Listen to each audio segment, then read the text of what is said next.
Bismillahirrahmanirrahim. Assalamualaikum warahmatullahi wabarakatuh. Alhamdulillahirabbil alamin. Hamdan katsiran thayyiban mubarakan fih. Kama yuhibbu rabbuna wa yarda. Allahumma shalli wa sallim ala rasulika Muhammadin wa ala alihi wa sahbihi ajma'in. Amma ba'd. Saudara-saudara sekalian, selamat siang. Semoga semuanya dalam keadaan sehat, berkah hidupnya, amin ya rabbal alamin. Saudara sekalian, kita melanjutkan membaca kitab Riyadhus Shalihin yang masih dalam bab ikhlas dan niat ya. Kita membaca sarah dalam buku Ruhun wa Royahin. Nah, begitu ya.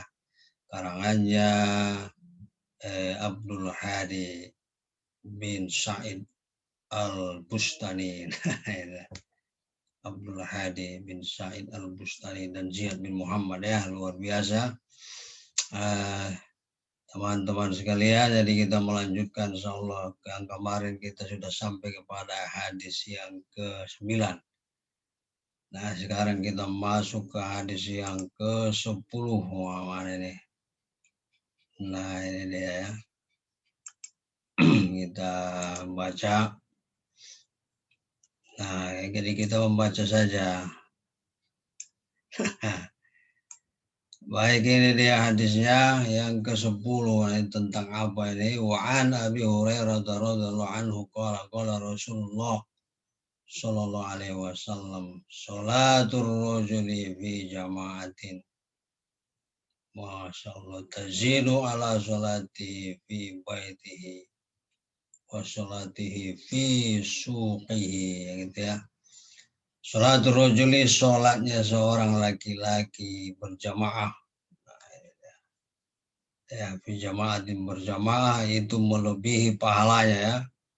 Pahalanya melebihi atas sholatnya di rumahnya. Jadi dibanding sholatnya fi baiti, di rumahnya, dan juga sholati fi suqihi, dan juga bila dia sholat di pasar. Wah, jadi sholat di rumah, di toko, di pasar, di kantor, di ruangannya gitu ya, itu kurang bagus ya. Sholat jamaah itu lebih baik ya. Pahalanya lebih banyak. Berapa? Bid'an wa isyrina darajah. 20 sekian. Jadi bid'an itu bilangan antara 3 sampai 10. Jadi pahalanya bisa 23, 24, 25, 27, 29 lah begitu. Saudara sekalian ya. Itulah pahala sholat orang fi jamaah, dalam keadaan berjamaah, dibanding sholat sendirian. Wazalika anna ahadahum idza tawaddaa fa ahsanal wudu, dan itu terjadi saudara sekalian jika seseorang berwudu ya, berwudu kemudian dia memperbaiki wudunya, artinya dia wudu yang bagus, niatnya bagus, membasuh muka yang sempurna ya, membasuh tangannya sampai ke siku, jangan ada yang terlewatkan begitu ya. Kedua tangannya, kemudian mengusap kepala dan telinga, mencuci kaki. Ya, itu sempurna ya, pokoknya sesuai cara berwudu yang bagus. Kemudian dia membaca di akhir ya, baca doa wudu di akhir. Nah, itu tadi itu terjadi sekian derajat pahalanya itu bila dia berwudu dengan sempurna bagus. Summa atal masjidah la yanhazuhu illa sholah, la yuridu illa sholah. Setelah dia berwudu sempurna, kemudian dia datang ke masjid, pergi ke masjid, dan dia ke masjid tidak ada niat yang lain kecuali untuk sholat. Nah, la yanhazuhu illa sholah, jadi ke masjid tidak ada maksud lain, tidak ada dorongan yang lain, bukan untuk ngerumpi, bukan untuk ria, bukan untuk ada janji sama orang begitu ya. Jadi memang untuk sholat. La yuridu illa sholat. Dia ke masjid memang untuk sholat begitu ya. Niat itu. Nah kita karena bab ini bab ikhlas dan niat, kita bicara soal niat. Saudara sekalian, jadi dia ke masjidnya memang niat untuk sholat, bukan untuk hal yang lain ya. Bukan untuk nanti ketemu orang, ngobrol, bicara apa gitu, bukan. Lam yahtu khutwatan illa rufi'a lahu biha darajah. Setiap langkahnya ke masjid, jamaah sekalian, maka akan diangkat satu derajat. Wa khuttu anhu biha khoti'atun hatta yadkhulal masjid. Jadi setiap langkahnya ke masjid itu, saudara sekalian, itu diangkat satu derajat, terus dihapus satu dosa, kesalahan. Masa luar biasa ya. Maka saudara sekalian jangan berat ya hati untuk melangkah ke masjid ya. Jangan wah malas nih ke masjid, apalagi masjidnya jauh. Masjid semakin jauh itu semakin semangat. Ya semakin semangat ke masjid, karena semakin jauh pahalanya semakin banyak ya, dan juga pahala semakin banyak dan dosa-dosa yang diampuni juga semakin banyak gitu ya setiap langkah kakinya. Maka sekali lagi saudara sekalian, jangan dari hadis ini ya, kita jangan malas ke masjid ya. Karena memang manfaatnya banyak, mengangkat derajat, menghapus kesalahan. Itu kan luar biasa ya. Jadi apa yang membuat kita ini malas ke masjid? Begitu ya, melangkah. Justru dulu sahabat itu semakin jauh jarak ke masjid, mereka semakin suka. Karena langkahnya, derajat yang diangkat semakin banyak dan kesalahan yang dihapus pun semakin banyak. Nah itu dia ya. Jadi itulah saudara sekalian yang harus mestinya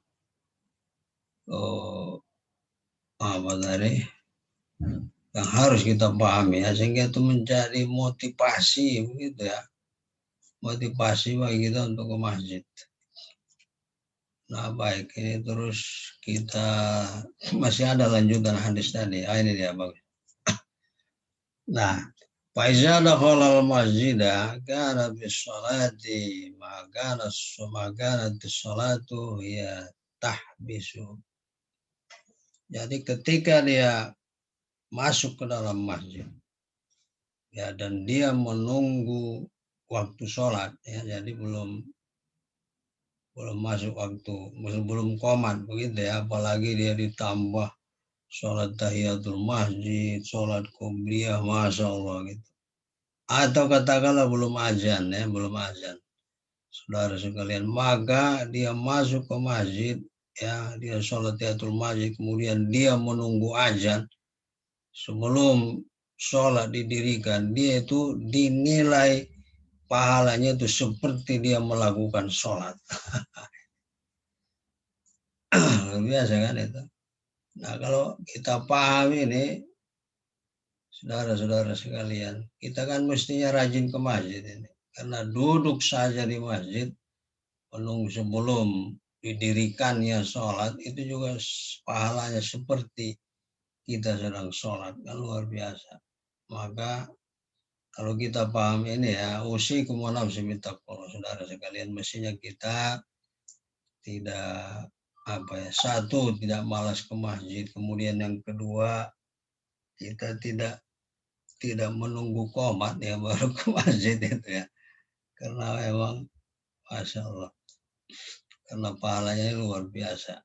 Nah rugi ya kita ya saudara sekalian, kok nggak mengamalkan ini begitu ya, apalagi ini sudah tahu ilmunya, seperti kita membuang kesempatan gitu ya, pahala kok ada datang gampang juga cari pahala itu sebenarnya, tapi kok tidak kita tangkap begitu ya.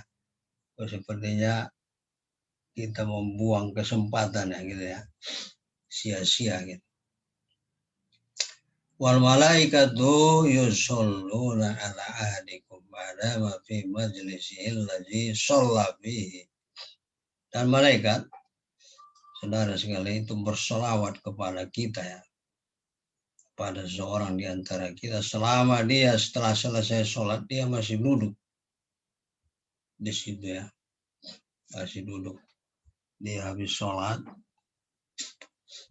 ya, kemudian masih duduk, tidak tergesa-gesa. Nah ini juga poin penting juga, saudara sekalian, bagaimana kita jangan habis sholat itu jangan zikir dengan terburu-buru, berdoa terburu-buru terus keluar.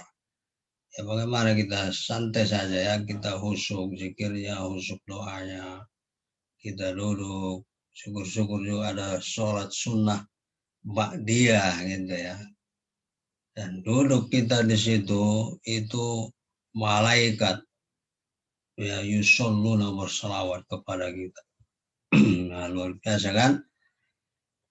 Dan dalam sholawatnya malaikat berkata, Allahumma arhamhu, ya Allah, kasihanilah dia. Ini menarik ini saudara, kasihani dia ya Allah gitu kan. Dia itu rezekinya masih susah, masih sempit gitu ya. Dia masih punya masalah, dia ini kasihani dia ya Allah. Itu ya. Saudara sekalian, malaikat ini dan doa malaikat itu lebih terkabul ya, jos gitu ya. Sangat didengar oleh Allah Subhanahu wa taala. Allah marham, kasihani, sayangi dia ya Allah. Allahumma firlahu, ya Allah ampuni dia. Allahumma tub alaihi, terimalah taubatnya ya Allah. Nah ini luar biasa saudara sekalian. Kasih sayang Allah, ampunan Allah, Allah menerima taubat. Kalau semua ini dikabulkan oleh Allah, apalagi ya kita tenang sekali hidup, tenang hatinya, tenang, aman, hidupnya berkah insya Allah, karena dosa-dosa diampuni oleh Allah Subhanahu wa taala, kemudian diberikan kasih sayang oleh Allah. Malam yuzibi, malam yuhdis bihi. Tapi ini catatannya, saudara-saudara sekalian, selama kita duduk tadi itu ya berzikir ya baik, bagus, sholat ba'diyah ya. Jangan ngobrol, bukan ngobrol ya, bukan ngobrol masalah dunia, bukan ngobrol yang hal-hal yang tidak baik begitu ya, bicarakan orang, ya urusan bisnis dan sebagainya. Nah, tidak termasuk dalam hal itu. Kalau ngomong itu, tadi tidak berarti sholawat dari malaikat tidak terjadi. Jadi malaikat hanya bersolawat kepada orang yang setelah sholat, dia duduk, dia berzikir, dia berdoa, apalagi misalnya membaca Quran dan sebagainya, itu yang dikirim sholawat oleh dan didoakan oleh para malaikat. Bukan setelah sholat dia ngobrol ya sama temannya, gimana kabarnya, gimana kabar, gimana anaknya gitu ya, gimana usahamu, gimana pekerjaanmu, gimana utangmu sudah lunas apa belum. Ya, ini bukan bicara kalau bicara begitu saudara sekali itu sudah bukan lagi dalam konteks ini ya.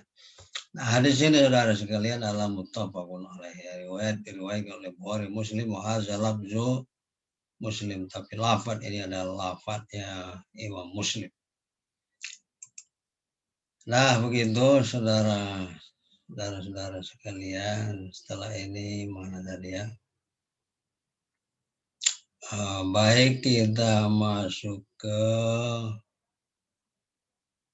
masalah ke sini ya, hidayatul hadis ya, sebelum kita ke faedah baik.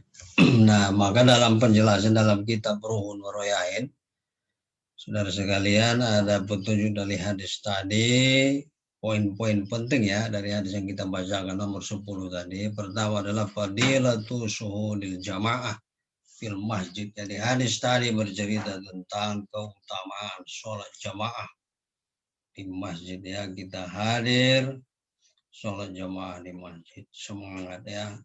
Kita berjamaah niat sholat beribadah ikhlas lillahi ta'ala begitu ya.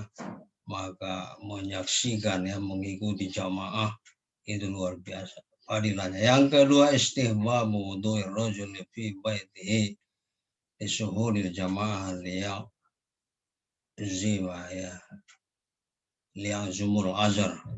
Jadi disukainya ya berwudu di rumah untuk sholat berjamaah di masjid untuk pahala agar pahalanya besar ya. Jadi maksudnya jamaah saudara sekalian yang bagus itu ya wudu di rumah ya. Jangan ya bukan tidak boleh, boleh aja wudhu di masjid boleh ya. Tapi tadi keutamaannya tadi pahalanya tadi ya. Karena tadi kan disebutkan menyempurnakan wudhu di rumah terus berjalan ke masjid begitu kan. Nanti hilang fadilahnya keutamaan yang tadi itu. Maka usahakan kalau mau ke masjid sholat jamaah ke masjid kita wudhunya di rumah ya, bukan tidak boleh wudhu di masjid tapi fadilah yang tadi hilang ya. Kita wudhu dari rumah melangkah ke masjid, setiap langkah diangkat 1 derajat dan dihapus 1 kesalahan gitu. Ya itu catatannya ya saudara sekalian, usahakan wudhu dengan bagus di rumah.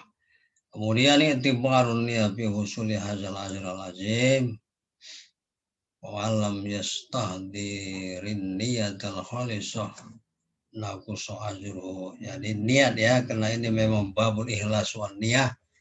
Jadi penting niat.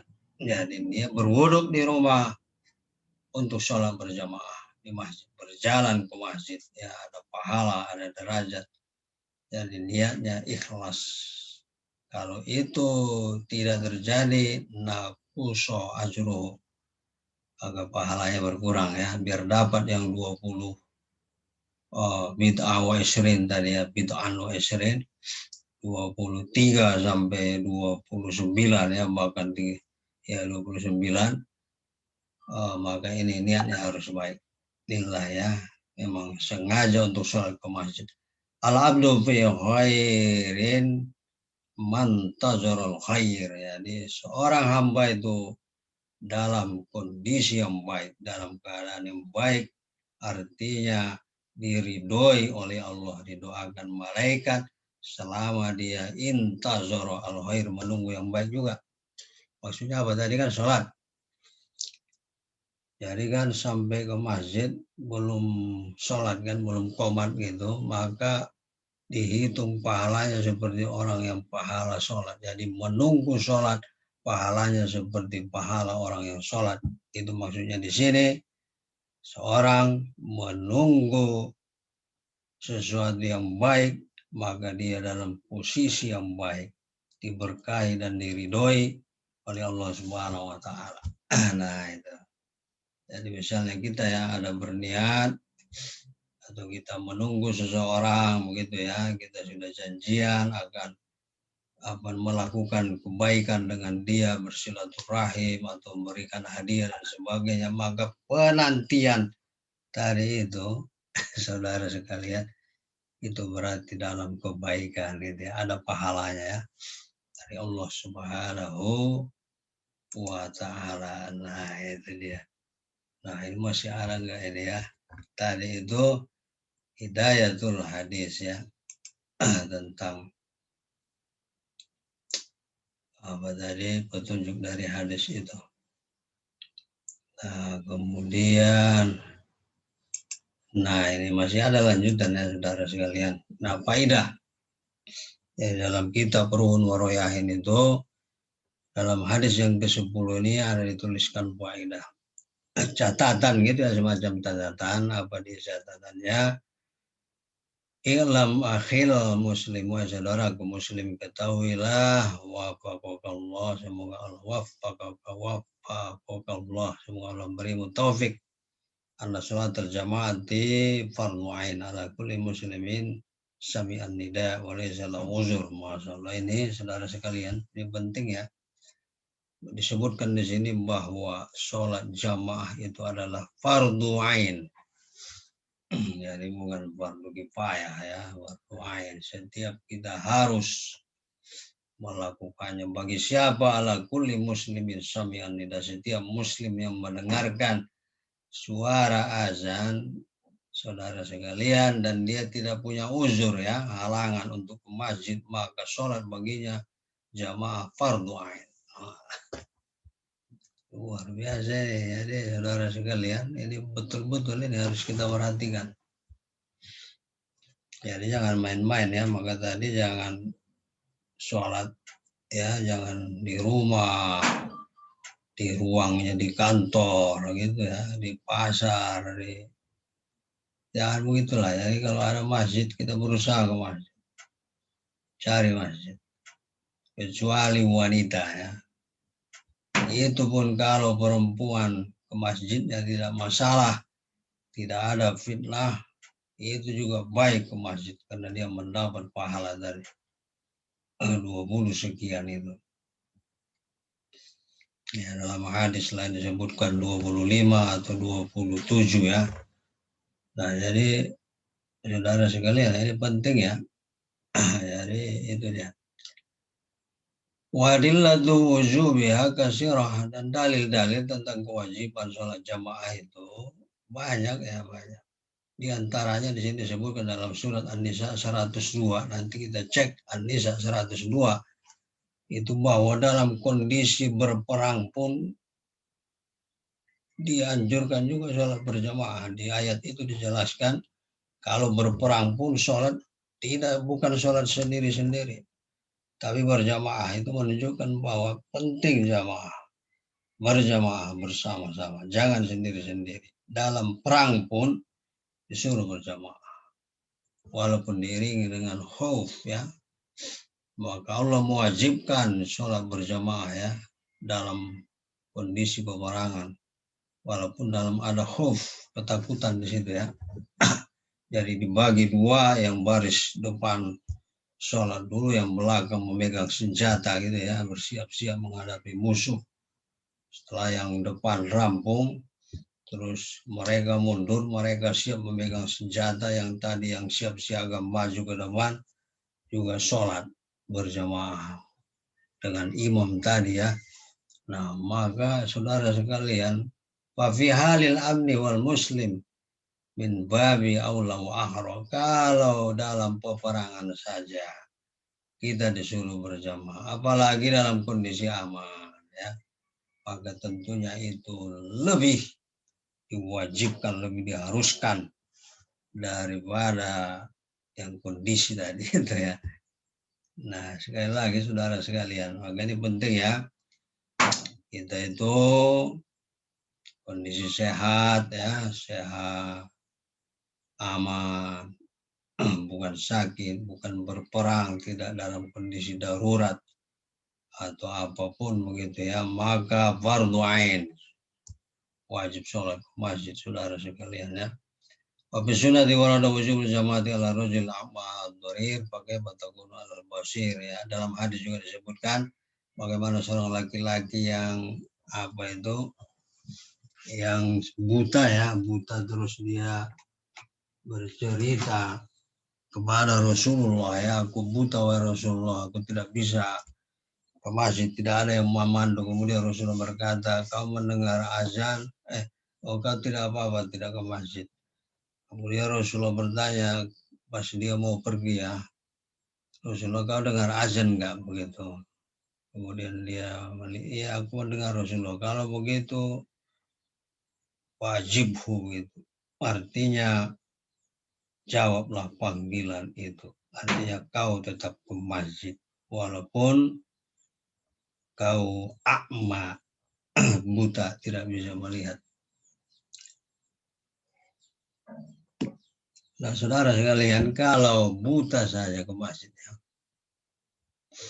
disuruh oleh Rasulullah ke masjid, apalagi kita yang matanya melek, ya, kakinya bisa melangkah, matanya bisa melihat dalam kondisi aman, bukan berperang, bukan dalam kondisi gempa dan sebagainya, ya. Kenapa sih begitu, ya? Kenapa kok sulit banget padahal tadi pahalanya banyak, setiap langkah menanti sholat, duduk setelah sholat, didoakan malaikat, masa luar biasa. Nah begitu saudara sekalian, nah itu luar biasanya tadi itu saudara sekalian, bagaimana mudah-mudahan dengan apa ya, dengan hadis ke-10 ini saudara sekalian kita semakin semangat ya ke masjid, ya. Jadi pahalanya dari wudhu di rumah, ya, sempurnakan wudhu di rumah, melangkah ke masjid, menanti qomat, masya Allah, setelah sholat jangan terburu-buru, ya. Dalam peperangan saja wajib sholat, tetap sholat berjamaah, ya. Orang buta saja tetap disuruh ke masjid. Kenapa yang sehat, yang bisa melihat dalam kondisi aman tidak ke masjid? Masya Allah, saudara sekalian, ini luar biasa di sini, ya. Semoga memberikan pemahaman bagi kita, ya. Dan jangan lihat beratnya, ya, tapi manfaat bagi kita sendiri, bukan bagi Allah, tapi bagi kita. Jadi luar biasa, semoga memberikan pemahaman dan menambah ilmu dan kita amalkan, itu yang penting saudara sekalian, kita amalkan dalam keseharian kita, dan semoga Allah memberikan kita hidayah, kekuatan untuk melakukan amal-amal ibadah soleh. Sekian saudara sekalian, mohon maaf, ya, semoga bermanfaat. Mohon maaf kalau ada kekurangan dari penyampaian ini, dari membaca, menjelaskan dan sebagainya. Tetap semangat. Wallahu a'lam bishawab. Wassalamualaikum warahmatullahi wabarakatuh.